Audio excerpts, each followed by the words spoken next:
Voltamos aqui, meus caros amigos e amigas, para a aula número 12, tá certo? Direito do trabalho, dando continuidade para nós aqui acerca de contrato de trabalho. Vamos lá? Eu estou aqui com a minha camiseta da Holanda, tá certo? Porque eu estou torcendo, não, claro que eu sou brasileiro e estamos torcendo para o Brasil, mas para o bom do futebol, que a Holanda seja campeã para o bom do futebol, porque é um futebol muito bem apresentado. Ou a Alemanha também se ganhar um bom futebol apresentado, né? Agora, é claro que eu estou gravando essas aulas aqui durante, obviamente, a Copa do Mundo, viu, gente? Então, independentemente do resultado que nós tivemos, que seja bom para o futebol de um modo geral, não é? E que o Brasil volte ao seu trino normalmente, né, gente? E que possamos seguir a nossa vida aqui. Muito bem, senhores e senhoras, eu estou falando sobre o artigo 444 da CLT e eu preciso falar com vocês agora sobre a súmula número 190. Vamos lá. O que meus amigos, minhas amigas devem saber aqui acerca do artigo número 190. Vamos lá. Poder normativo do TST. Gente, o que seria o poder normativo do TST? Anotemos. É o poder do tribunal de criar regras, é o poder do tribunal de criar regras para uma determinada categoria. É o poder do tribunal de criar regras para uma determinada categoria. Em outras palavras, turma, o poder normativo do direito do trabalho é o poder que o judiciário tem de criar novas regras para aquela determinada categoria. Porque muitas vezes a categoria, gente, ela não tem a capacidade, ou muitas vezes tem a má vontade de não criar uma regra, porque isso será um custo maior para a empresa. Então o Poder Judiciário tem esta função de fazer o quê, turma? Tem a função de criar essas regras para aquela determinada categoria. Agora o que vocês têm que entender, que o poder normativo, normalmente ele é criado através de acordo ou de convenção coletiva, uma vez não obedecidos, e deve ser proposta uma ação que se chama dissídio coletivo.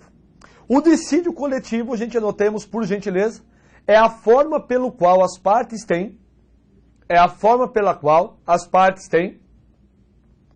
de requerer, de criar regras para o tribunal.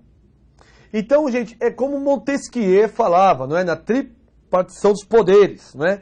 Executivo, legislativo e judiciário. Existe a independência, só que tem que existir um apoio de um com o outro, ou seja, freios e contrapesos, é isso que ele dizia. Ou seja, quando o nosso legislativo ele for omisso, porque o nosso legislativo, com todo respeito, trabalha muito bem, né, os nossos deputados e senadores.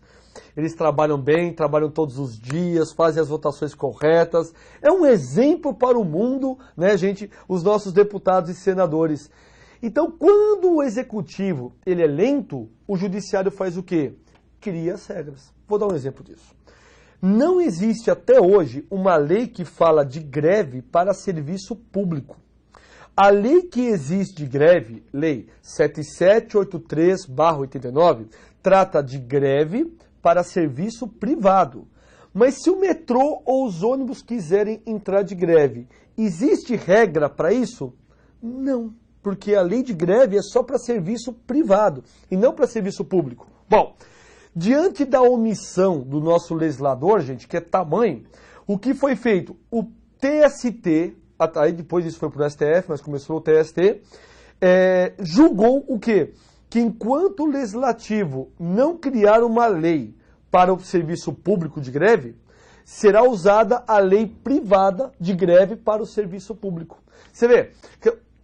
Ou seja, o poder público, o poder judiciário teve que dar o pitaco, entre aspas, não é? Teve que colocar o dedo na ferida do poder legislativo para que possa ser criada uma determinada lei, pela omissão do poder legislativo.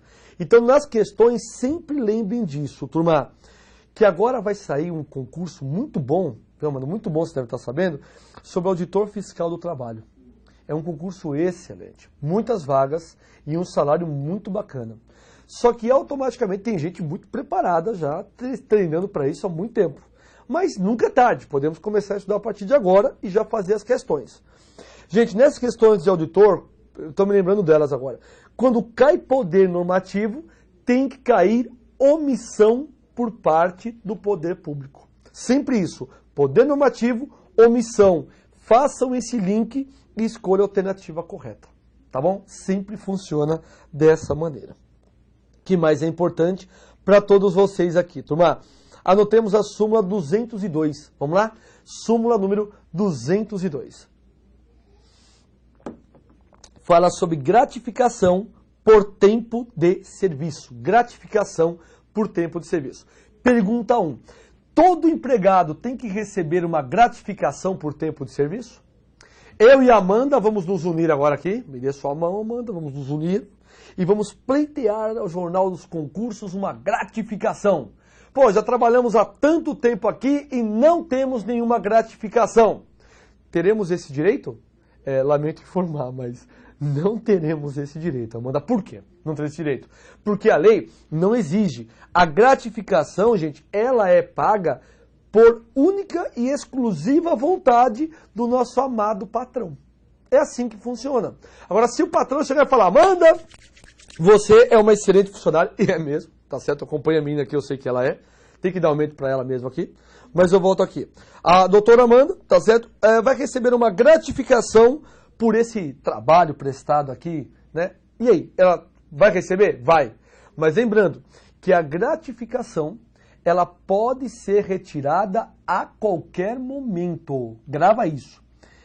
Exceto se o empregado, que no caso é a Amanda, se o empregado receber essa gratificação por 10 anos ou mais. Então, se a Amanda vem falar para mim, Gleiber, eu recebo gratificação há 9 anos e 11 meses. Hoje, pode ser tirada essa gratificação de mim? Pode. Agora, meus caros, se porventura ela recebe essa gratificação por mais 10 anos, aí isso não pode ser mais retirado. Pouca gente sabe disso e é por isso que as questões exigem isso da gente. Então anota aí que a gratificação não pode ser retirada se recebida por mais de 10 anos. Né? É o poder econômico, né, gente? É chamado o bem econômico ou bem social ou aquela situação que o empregado se conforta com aquele dinheiro. Tá? Então isso é fato. Próxima súmula para nós aqui. Súmula 349. Vamos lá, gente. Súmula 349. Vem comigo, gente. Importante. É possível fazer hora extra em atividade insalubre. Ou seja, uma sala de aula é local insalubre, vocês sabiam? Não é pelos alunos, pode ter certeza disso, gente. É pelo giz. Não aqui. Aqui tem ar-condicionado, iluminação boa. Aqui é chique demais. Mas a gente que já deu aula em tudo que é buraco aí, gente, tá bom? Tem escolas ainda que é lousa, com giz. E não preciso nem falar para vocês que esse pó que sai do giz é automaticamente insalubre. Mas não é devido à insalubridade aos professores. Por que não é devido à insalubridade aos professores? Porque este rol de giz de professor não está descrito no Ministério do Trabalho e Emprego. Então como é que você deve anotar? Vamos lá. Que só é devida à insalubridade se a atividade estiver descrita, repito, se a atividade estiver descrita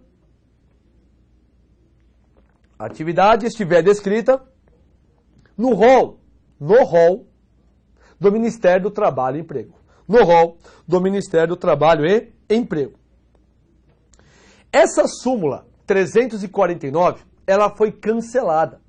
Por quê? Porque para trabalhar em local insalubre e fazer hora extra, só poderia ser feita essa hora extra se isso estivesse em acordo ou em convenção coletiva e tivesse ainda, gente, o quê? A inspeção prévia da autoridade do Ministério do Trabalho. Então, o que você tem que anotar aí? Que hoje não exige mais, repito, hoje não exige mais a inspeção do Ministério do Trabalho em local insalubre. Tá bom? Em local insalubre. Perfeito, meus amigos, minhas amigas? Então, a pergunta é obrigatória a inspeção para fazer hora extra em local insalubre? Resposta, não é. Tá ok, senhores? Não é. Muito bem. Ainda dentro do artigo 444, vamos lá, me acompanhem por favor. Súmula 374. Súmula 374. Norma coletiva. Vamos lá, gente. Norma coletiva. Imaginemos, turma, que foi feito, por exemplo, eu, Gleibe, eu sou advogado, sou professor, sou perito, sou escritor, quer dizer, tenho várias atividades aí que eu acabo realizando. Imaginemos que foi feito um acordo coletivo para advogados. Um acordo coletivo para advogados. Eu posso me beneficiar disso para minha função de professor? Não. Então, como é que eu devo anotar isso? Vamos lá, gente? Que somente será cabível a norma coletiva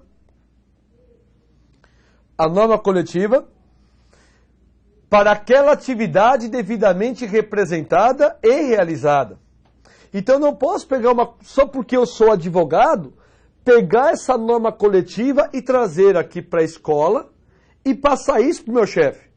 Ó, eu trouxe aqui para você essa norma coletiva e eu sou advogado, eu tenho que receber a mesma coisa. Bebê, mas qual que é a sua função aqui na escola? É advogado? Não. Eu sou um simples professor.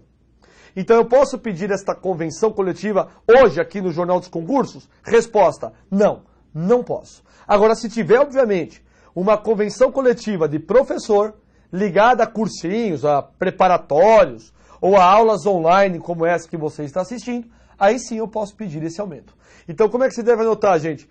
Se for categoria diferente, não poderá se beneficiar, porque isso vai depender da função do empregado. Fechou? Legal. Ainda falando aqui, turma, sobre o artigo 444, súmula 375, vamos lá? O que meus amigos e minhas amigas devem saber sobre a súmula 375? Gleiber, por que você fala tanto de súmula? Por que você acha? Porque é o que mais cai em prova.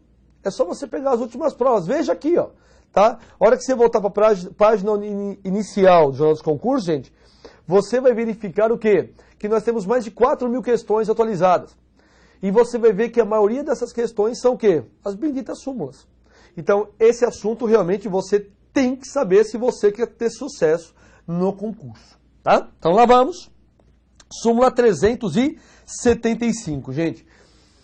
Mesmo havendo um aumento através de acordo ou convenção coletiva para aqueles empregados, se vir, né, alguma lei, se aparecer alguma lei posterior a isso, cancelando aquela situação, aquele direito, o empregado perde o direito, hein? Então, por exemplo, teve um acordo coletivo que deu aumento para todos os jornalistas. Tcharam! Clebão, beleza, já recebi esse mês esse aumento, que legal. Um mês depois veio uma norma. E essa norma veio o que, gente? Através de política salarial. Que é muito comum, gente, quando o país está numa recessão, o governo lançar alguns planos econômicos, sabe? Isso é um horror. E não está demorando para pintar esse negócio no Brasil, não, hein?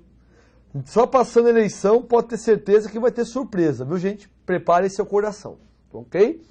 Lembra aquelas coisas lá que bloqueia a poupança, plano Bresser, plano Collor, essas coisas sempre rolam. Aí vem lá um bendito plano desse de política salarial e tira o aumento de todos os empregados. Isso pode ser feito? Pode, gente. Sem problema nenhum. Pode ser feito. Gleiber, mas não tem aquela regra da norma mais benéfica ao empregado? Teoricamente existe a norma mais benéfica, mas para esta é a exceção. Então anotemos isso, gente, que norma posterior pode cancelar aumento feito pelas partes. Porque é o bem, teoricamente, de toda a sociedade. Belezinha, não é? Que mais é importante que vocês saibam, turma? Súmula 423. Vamos lá? Súmula 423. Turnos ininterruptos de revezamento. Bom, vamos lá. O que trata a súmula 423, turno ininterrupto? São aquelas empresas que trabalham 24 horas por dia, 7 dias por semana. Exemplo, hospitais. Exemplo, hospitais. Vou dar um exemplo para vocês, turma. Os hospitais, obviamente, devem trabalhar 24 horas por dia, porque quando vem lá uma urgência, não tem hora para chegar a urgência. Ela pode chegar a qualquer momento. Então, você tem que ter disponível lá profissionais de saúde. Legal, Gleibão? O que você tem que imaginar, gente, que nessas empresas nós temos duas jornadas, de 6 horas e de 8 horas. De 6 e de 8 horas.